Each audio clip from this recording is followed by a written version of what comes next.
vous ai écouté avec attention et je puise dans ce que vous avez dit un argument quand vous évoquez la directive européenne sur les droits d'auteur, quand vous évoquez une régulation que Facebook fait, vous reconnaissez qu'il est important d'avoir un curseur, de fixer une limite, que la liberté n'est pas absolue, qu'il est important de fixer ses règles.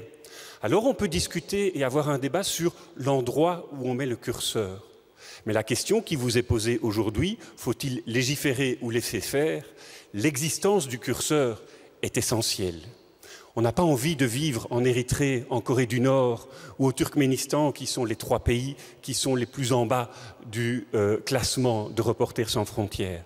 Parlons de l'endroit où on met le curseur, mais pas du principe d'avoir ce curseur. Si le législateur devait adopter une loi, il ne peut pas faire non plus n'importe quoi, n'importe ce qu'il veut.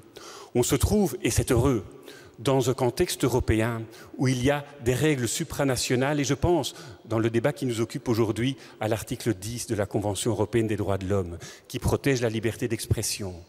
Et je vais citer ici un arrêt de la Cour. C'est du droit, mais c'est très facile à comprendre. La liberté d'expression constitue l'un des fondements essentiels d'une société démocratique, l'une des conditions primordiales de son progrès et de l'épanouissement de chacun. Sous réserve des restrictions mentionnées notamment dans l'article 10. Elle vaut non seulement pour les informations ou les idées accueillies avec faveur ou considérées comme inoffensives ou indifférentes, mais aussi pour celles qui heurtent, qui choquent et qui inquiètent l'État ou une fraction quelconque de la population.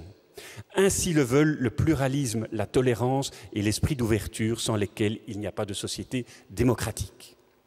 Le menu de la liberté d'expression nous sert peut-être des plats fades, des légumes cuits, mais c'est aussi des plats épicés, des plats relevés, des plats que vous trouvez dans les restaurants asiatiques avec 3 piments.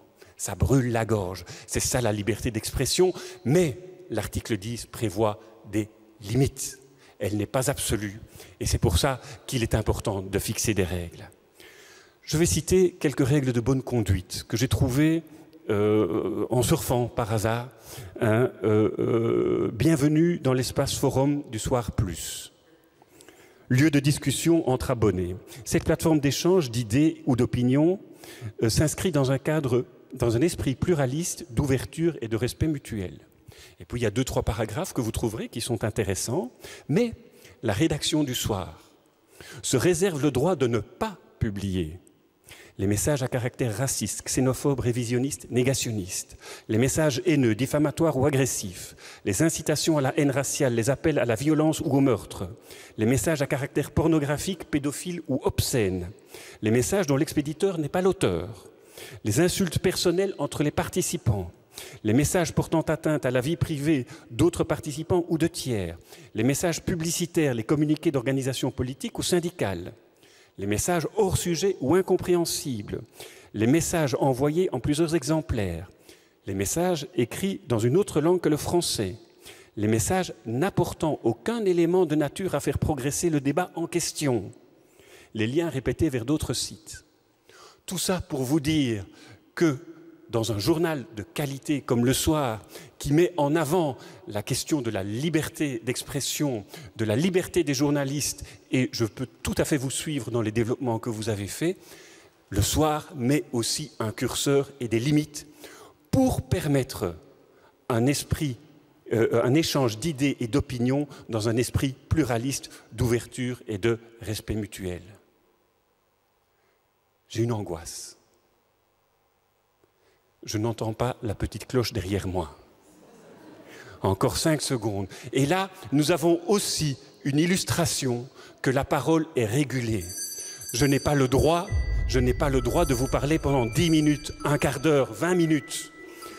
Pour pouvoir mener ce débat, il y a des règles auxquelles nous nous soumettons pour pouvoir échanger nos idées.